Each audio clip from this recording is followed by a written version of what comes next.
Hi guys, this is the advisor and welcome back to the channel of upright men and women.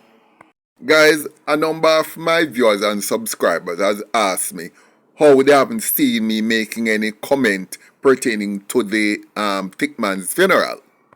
And my position is, what is there to mention about Thickman's funeral? There's nothing edifying to learn from it. And there was nothing significant in developments from it why I should carry it. And then again, all the other bloggers who had nothing better to do have already carried it. So there was nothing there for me to do. Second thing is this, I'm making an appeal to my viewers and subscribers, especially those who live in the Portland area. On Monday, a man was gunned down in Buff Bay just as him leave the Portland police station. I heard that he had just received bail. I have some gruesome photographs of that incident that I cannot put on YouTube. It seemed that as he leave the station, as him come out, I hear that he was just approaching, I think, the Buff Bay Primary School. A man was just a wait upon him and just pounce upon him and just give him pure headshot. Spread him out right in the middle of the street. If there's anybody who can give me some information pertaining to this man and why them think them kill him, why me get arrested for and so on, get in touch with me please. This is my number and I'll be only too happy to carry this story in its fullness in the interest of teaching Jamaicans valuable lessons. Anyway, we understand the crime a drop in a Jamaica and I am happy. And there are some things that decent, upstanding people in Jamaica might not know, is that when some people hear say crime a drop in a Jamaica, them vex. I mean not talk gunman or people on the wrong side of the law, Me I talk plain, ordinary Jamaican citizens. Because through politics, them hate to hear good news agwana Jamaica. Because where their politics is concerned, good news out of Jamaica or anything good happening for the country, make them vex. But while I carry the bad, I will carry the good. Because for me, it's country first, not party first. Anyway guys, I don't know if this is good news or bad news, because it is good news depends on how you look at it, and it is bad news at the same time. Because it means that the guns are still coming in. And that's bad news. But the fact that so many more guns are being intercepted when they arrive in, that is good news. And this time we seem to catch two of the big fish, or two, not really the big fish, but two of the intermediate fish that might help us to catch the kingfish them.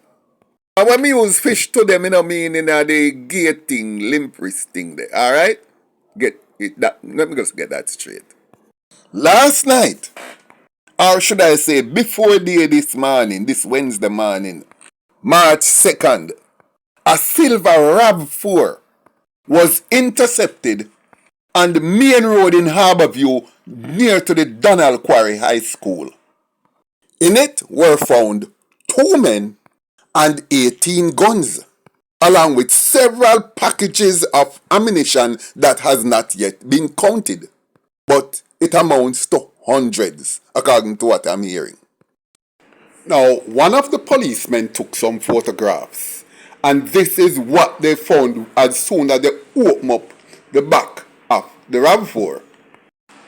And not only that, but this is what the back seat looked like. Now, the question I have to ask is, how many of these shipments have already hit the street from this same specific source? Now, we have to look at this as a worst case, in a worst case scenario, That is that 1 or 2 or maybe 10 such shipments have already passed through. So these men gonna have to go through some serious interrogation, because I can tell you right now, anybody in Jamaica who wants a firearm can buy one.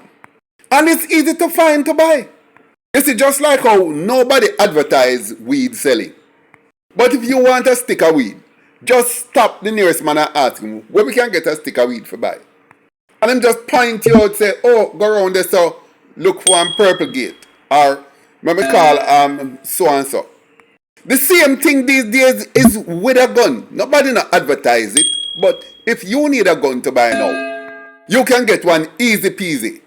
So the question is, why doesn't the government have agents on the ground in undercover and have them go send out to buy guns? At least they would know where the guns, who are selling them, and where they can be bought. But we not reached that stage yet. As a matter of fact, it seems that we're far from there. But whether this is a change, we don't know. But let's wait and see. It seems that the police had been tracking these gun runners for quite some time, from in last year. These guns were supposed to have landed at the Old Harbour fishing beach from sometime last year, but these shipments were delayed because one previous one was intercepted, and they were kind of considering if there were informers there at the Old Harbour fishing beach. Eventually they decided that they would not send anything to Old Harbour again because it seemed that the place was being watched by police intelligence agents. So they decided to offload the shipment at a fishing beach in St. Thomas, Morant Bay to be exact. I hear that the boat had come in during the course of the day, but they didn't do anything to move any shipment until in the night.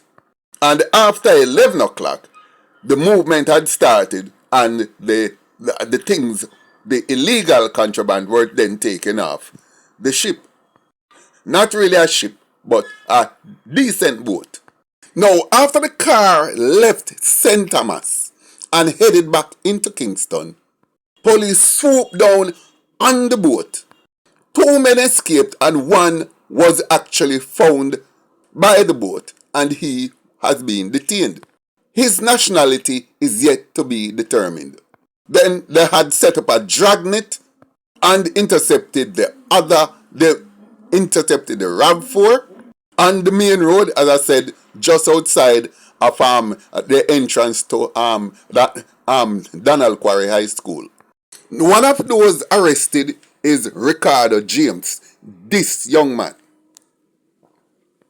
And Ricardo James is believed to be the brother of a East Kingston Don who control a place called Pleasant Heights there in Rockfort. But the story does not end there. I hear that he works for one of those business processing outsource companies here in Kingston as a supervisor. So he's a bright boy. So I don't know how he managed to get himself mixed up in this, but just goes to show, The other detainee or the other person who is arrested, the police has not given out any details on his identity. Reason being, they know who he is, but he is to be put on identification parade, and for some reason, they felt that that information should be kept close to them. They didn't even tell me who he is. But just after that, the police went on a raid at a premises on Sheraton Road, right there in East Kingston.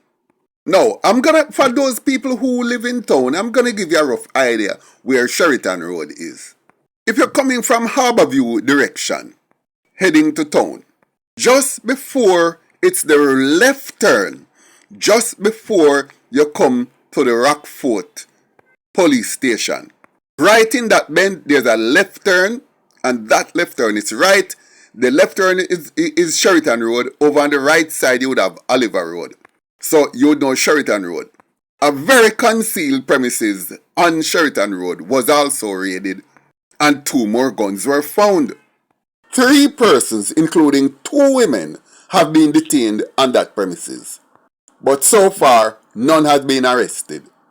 Brethren, that show said the police them at work. Over the years, I'd made one simple suggestion. Take a leaf out of the gunman them book. Take a leaf out of the Dons them book. Remember, over the years, if you pick a pocket in downtown Kingston, pick anybody, rob anybody, box over anybody, or grab a chain in downtown Kingston, within 5 minutes, they done know. Zeke know, Dudus know. Do the same thing in the Spanish Town bus park. Within minutes, the leader for the Klansman gang know and the leader for the one other gang know. Why is it? Because they know the value of intelligence. And they make sure that they have men on the ground feeding them information in real time. I am one of those who in videos for the past 3 years had been telling the police say, you need phone people on the ground.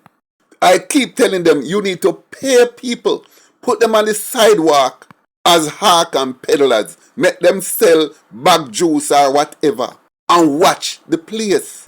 Make them set up like a stall, sell 2 dry biscuit, and watch the place and keep you informed at all times. That's how you're going to stay equal to the bad men, and that's the reason why the dons always flourish until you flush them out or kick off them door at 2 a.m. Knowledge is power. And the Don have that power because the Dons can make critical decisions in real time. By the time the police get the news, hours later, or days later, or weeks later, the bad man them done cover them tracks and everything and run ring round on a long time. And it seems now that for some reason, the police are catching up. Law enforcement have now realized the value of intelligence. Now, I don't want to say anything about this East Kingston connection to the guns, and I have no idea who owns those premises. Nevertheless, I know that 2 well-connected persons in a specific political party owns premises along that road, Sheraton Road. Whether it's one of those premises, I don't know at this time, or I don't know why so much guns would be needed so close to an election, but luckily, no shipment might have passed through before, or should I say hopefully, no shipment had passed through before, and this will be the first and last one. I'm sure that the government will get some serious information about this from these people. And since they have confiscated the guns and the boat and the RAV4, those will give them some strong leads to cracking this case. I'm definitely keeping my eyes on this one, and as soon as I get some further information, I will pass it on. Thanks for watching. Like, share, leave a comment below, and I look forward to seeing you in my next video.